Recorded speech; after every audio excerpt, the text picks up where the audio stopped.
हमने तय किया है इस चुनाव में अगले मुख्यमंत्री चेहरे के रूप में तेजस्वी यादव जी को हम लोग सपोर्ट करते हैं।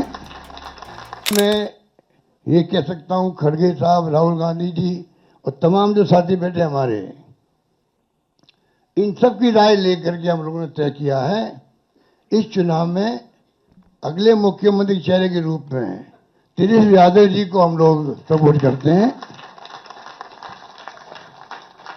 जो एक नौजवान है, लंबा फ्यूचर है इनके साथ में, और मेरा अनुभव से मैं कह सकता हूं जिसका लंबा फ्यूचर होता है पब्लिक उनको साथ देती है।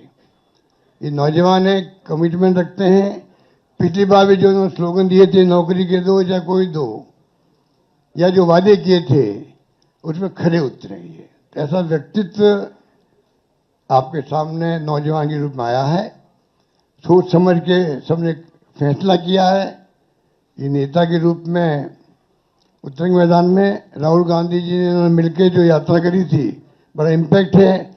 आने वाले वक्त में इनके अलावा राहुल जी भी आएंगे और नेता आएंगे, प्रियंका जी भी आएगी, सब नेता आएंगे, और हम सब जो बैठे स्टेज पर सब मिलकर संकल्प किए हुए हैं कि जो हालात देश के हैं, देश हित के अंदर और देश चाहता है उसके अनुसार हम चाहेंगे कि बिहार में ये जो लंबे समय तक नीतीश कुमार जी रहे हैं सत्ता में, अब कुछ कर नहीं पा रहे। अब तो हम पूछना चाहते हैं अमित शाह जी से, इनकी पार्टी के अध्यक्ष जी से, क्या बताइए, हमारा नेता तो हो गया तेजस्वी यादव, आपका नेता कौन है बता दीजिए।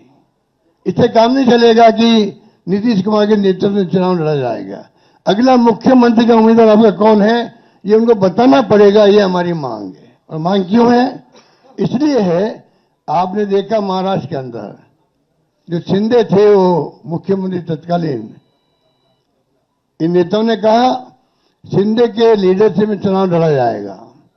मैसेज दिया गया ये मुख्यमंत्री बनेंगे, और बाद में मुख्यमंत्री बना दिया और किसी को। यही बात लागू यहां हो रही है। अमित शाह जी आए, कह के चले गए हम चुनाव के बाद में तय करेंगे मुख्यमंत्री कौन बनेगा हमारा, पर नीतीश कुमार के नेतृत्व में चुनाव लड़ा जाएगा। तो महाराष्ट्र का एग्जाम्पल सबके सामने। इसलिए मैं इतना कहना चाहूंगा कि चुनाव में हम लोगों ने सोच समझ के तेजस्वी जी को घोषित किया नेता, और हमें पूरा यकीन है कि जो है तेजस्वी जी की घोषणा करना मायने रखता है। साथ में सबकी राय बनी है कि जो हमारे अन्य पिछड़ा वर्ग के साथी हैं,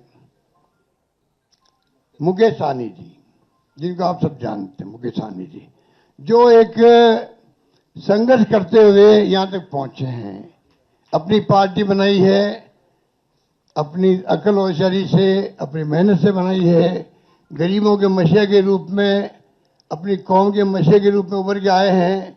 ऐसे नौजवान को हमने तय किया है वो उप मुख्यमंत्री होंगे। साथ में इसके साथ में जो आपके यहाँ बहुत सारे समाज भी हैं, सामाजिक इक्वेशन अलग तरह की है, तो जो अन्य सामाजिक वर्गों के लोग हैं उनमें से मुख्यमंत्री और बनाए जाएंगे, उप मुख्यमंत्री और बनाए जाएंगे। यही बात कह के मैं अपनी बात समाप्त करता हूं। धन्यवाद।